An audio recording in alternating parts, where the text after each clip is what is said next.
بسم اللہ الرحمن الرحیم نحمده ونصلی علی رسوله الکریم قال رسول اللہ صلی اللہ تعالی علیہ وآلہ وسلم من تواضع للہ رفعہ اللہ او کما قال علیہ الصلاة والسلام۔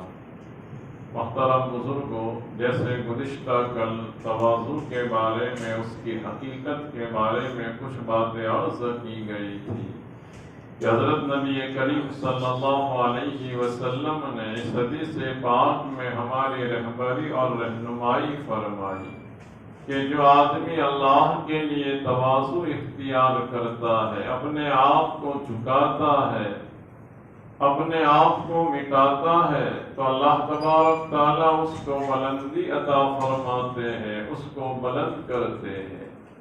انسان مٹی سے بنا ہوا ہے اور مٹی کی صفت یہ ہے کہ وہ نیچے رہے۔ انسان کے لیے اپنی بڑائی جتلانا، تکبر کرنا، یہ کسی بھی طرح زیبا اور مناسب نہیں۔ حضرات مشائخ فرماتے ہیں کہ مٹی اگر ہمارے کپڑوں کو لگ جاوے تو آدمی کپڑوں کو جھاڑنا شروع کر دے گا کہ وہ کپڑوں کو لگنے کے قابل نہیں تھی۔ اگر اپنے چہرے کو اور ہاتھ کو لگے تو آدمی دھونے کی فکر کرے گا کہ مٹی کی جگہ ہاتھ اور چہرہ نہیں، اس کی جگہ بالکل نیچے ہے۔ جب مٹی اپنی جگہ چھوڑ دیتی ہے تو آدمی اس کو برداشت کرنا گوارا نہیں کرتا۔ تو مٹی کی صفت میں ہی یہ بات ہے کہ وہ ہمیشہ نیچے رہے۔ اللہ تبارک تعالیٰ نے ہمیں بھی مٹی سے بنایا ہے، ہمارا خمیر اور ہمارا مادہ مٹی ہے، اس لیے ہمارے اندر وہ تواضع آنی چاہیے، وہ عبدیت آنی چاہیے، جھکنا آنا چاہیے جو نبی کریم صلی اللہ علیہ وسلم نے سکھایا۔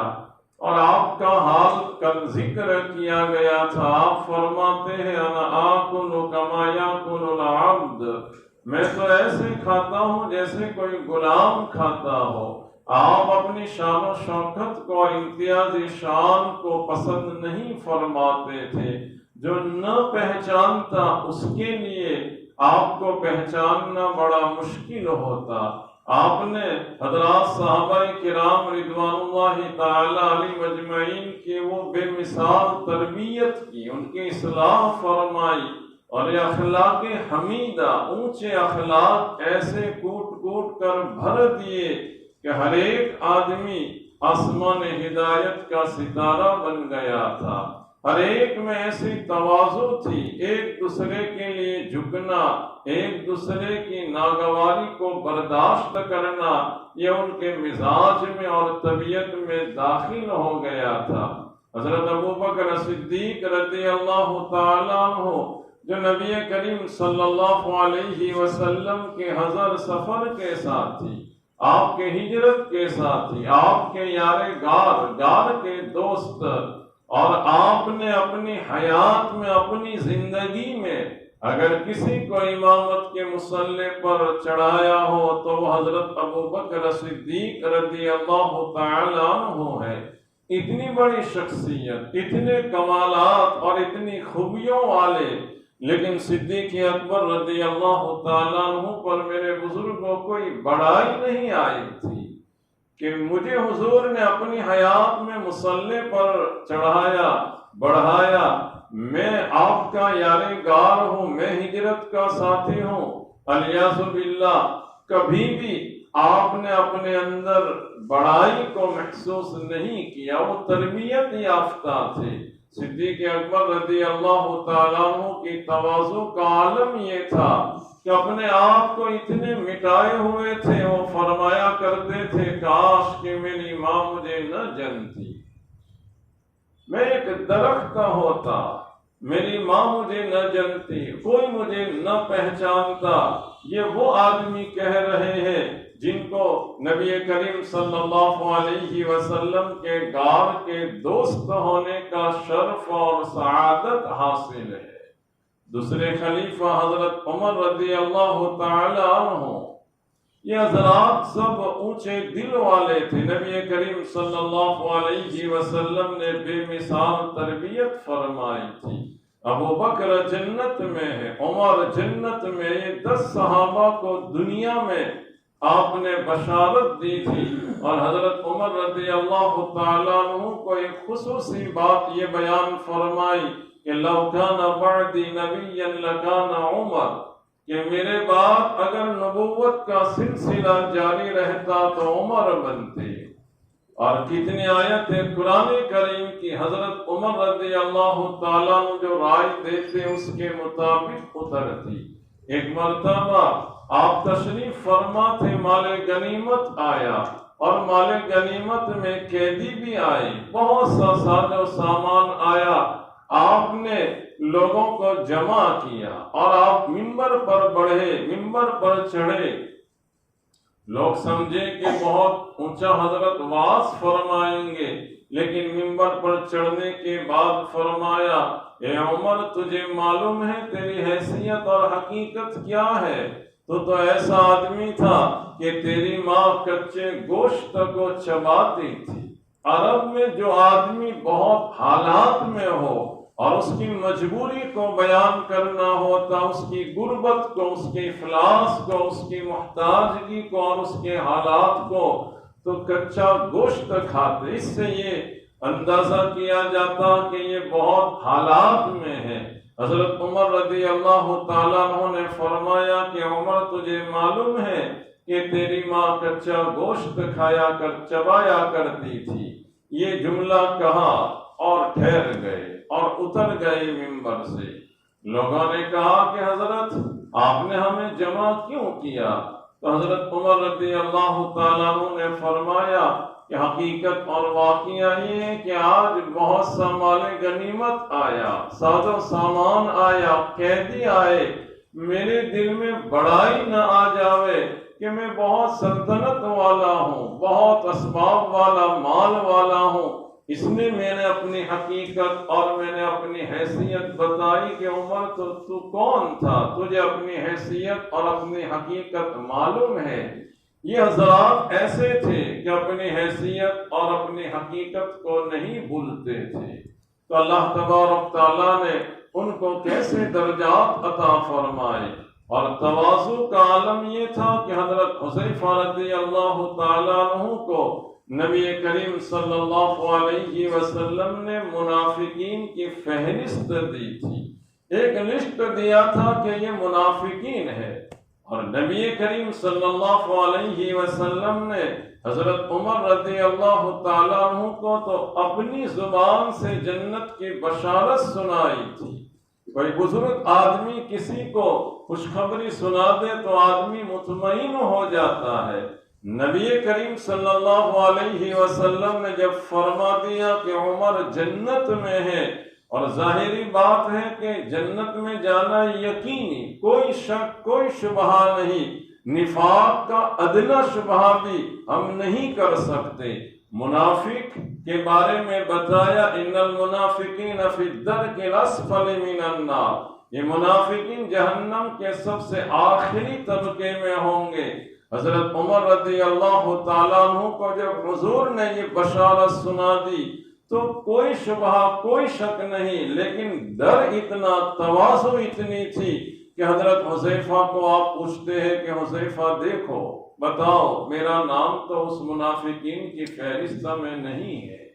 یہ ان اللہ والوں کو، ان بڑوں کو اپنی ذات کے بارے میں یہ ڈر تھا. میرے بزرگوں آج ہمیں یہ دھوکہ لگ گیا ہے، دو چار لفظ ہمیں آ جاتے ہیں، کچھ بولنا آ جاتا ہے، ہم سمجھتے ہیں کہ ہم سے بڑا مقرر اور جاننے والا کوئی نہیں. کوئی دو چار کتابیں پڑھ لیتے ہیں، کبھی مسئلہ پوچھنے کے لیے آتے ہیں، اور جب ان کو جواب دیا جاتا ہے تو ان کا جواب یہ ہوتا ہے کہ میں بھی یہی سمجھتا تھا جو آپ نے بتایا. ابھی اپنی بڑائی ہانکنے کی ضرورت کیا ہے؟ تمہیں یہ بتانا چاہیے کہ ہمیں علم نہیں، ہماری رہبری کرو، رہنمائی کرو. تو یہ بات کبر والی ہوتی ہے، بڑائی والی ہوتی ہے. حکیم الامت تھانوی رحمۃ اللہ علیہ پر قربان جائیے، کتنے بڑے آدمی 1300 کتابیں جنہوں نے لکھی، ہماری زندگی میں بھی ہم وہ کتابیں نہ پڑھ سکے، اتنا کام حکیم الامت تھانوی رحمت اللہ علیہ نے کیا۔ حضرت مولانا الیاس صاحب رحمت اللہ علیہ فرمایا کرتے تھے کہ میرا ارادہ تو یہ ہے کہ طریقہ میرا ہو اور تعلیم حضرت تھانوی رحمت اللہ علیہ کی ہو۔ ہر فن میں، تفسیر میں کتاب لکھی، تجوید میں لکھی، فقہ میں لکھی، کوئی چیز ایسی نہیں چھوڑی جس میں حکیم الامت تھانوی رحمت اللہ علیہ نے ہماری رہبری اور رہنمائی نہ کی ہو۔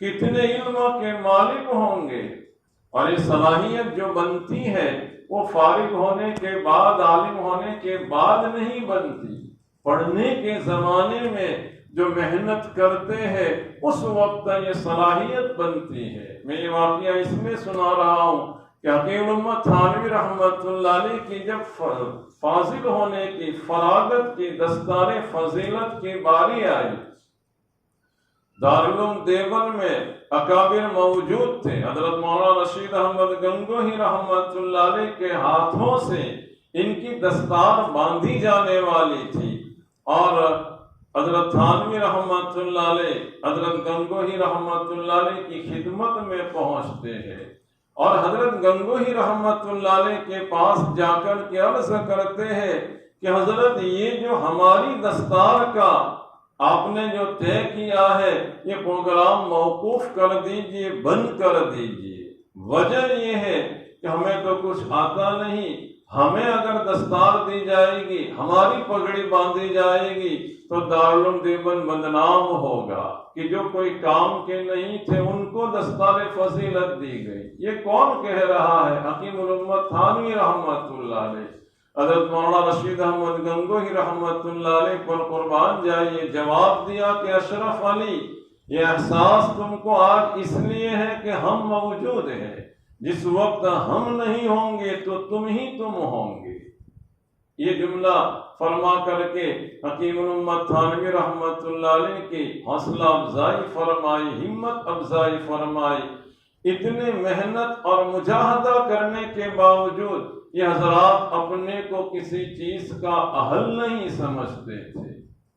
آج ہمارے اندر یہ انا والی بات کہ میں کچھ ہوں۔ حضرت شیخ رحمت اللہ علیہ نے فضائل میں ایک جملہ ذکر کیا ہے کہ یہ دولت کسی کی جوتیاں سیدھی کیے بغیر حاصل نہیں ہوتی۔ یہ مشائخ کی، اللہ والوں کی خدمت میں اس لیے جانا پڑتا ہے اور حاضری دینی پڑتی ہے کہ ہمارے اندر بھی ہماری کمی کا اور ہماری کوتاہیوں کا احساس ہو جاوے۔ جس آدمی کی نگاہ اپنے عیوب پر ہوگی، اپنی کمیوں پر، اپنی کوتاہیوں پر، وہ ترقی کرے گا، اور جس کی اپنی کمالات پر نظر ہوگی، اپنی خوبیوں پر کہ میں تو فلاں ہوں، میرے اندر یہ ہے، مجھ سے غلطی نہیں ہو سکتی، میں فلاں کام کرتا ہوں، وہ آدمی کبھی بھی آگے نہیں بڑھ سکتا۔ شیطان موت تک اس کو کبر میں ہی مبتلا کرے گا اور اسی میں رکھے گا۔ دہلی کے آخری بادشاہ بہادر شاہ ظفر رحمت اللہ علیہ، جب ان کی وفات ہوئی تو انہوں نے موت سے پہلے چند اشعار پڑھے۔ انہوں نے یہ کہا تھا، نہ تھی اپنے حال کی جب ہمیں خبر نہیں تھی، رہے دیکھتے اوروں کے عیب و ہنر، رہے دیکھتے اوروں کے عیب و ہنر، پڑی جب اپنی عیوب پر نگاہ، پڑی جب اپنی عیبوں پر نگاہ تو نگاہ میں کوئی برا نہ رہا۔ آدمی اپنے آپ کو دیکھے کہ میری حالت کیا ہے، اور حضرات مشائخ فرماتے کہ آدمی اپنے آپ کو بڑا کیسے سمجھے، اس کی ابتدا پر غور کرے کہ میری ابتدا کیسی، ایک ناپاک گندے قطرے سے میری ابتدا ہوئی، ابھی حال ایسا ہے کہ میرے پیٹ میں یہ بدبو کی اندر سے نالیاں تھیلیاں موجود ہے، یہ تو اللہ تعالیٰ نے ایک پردہ ڈال دیا ہے، اور مرنے کے بعد بھی وہی بدبودار ہونا ہے، ابتدا بھی بدبو والی، درمیان بھی بدبو والا، اور نتیجہ بھی بدبو والا۔ تو اس آدمی کے لیے تکبر، کبر، اپنے آپ کو بڑا سمجھنا، یہ کیسے مناسب ہو سکتا ہے؟ حضرت تھانوی رحمت اللہ علیہ بڑی اصلاح فرماتے تھے۔ اصلاح یہی ہوتی کہ اپنے آپ کو جھکاؤ، اپنے آپ کو مٹاؤ۔ ایک آدمی نے حضرت کو لکھا کہ حضرت میں ابدال میں سے ہو گیا ہوں۔ یہ لوگ بڑے مصلح تھے۔ حضرت نے جواب میں لکھا کہ ہاں بھائی، پہلے گوشت تھے، اب تم دال ہو گئے۔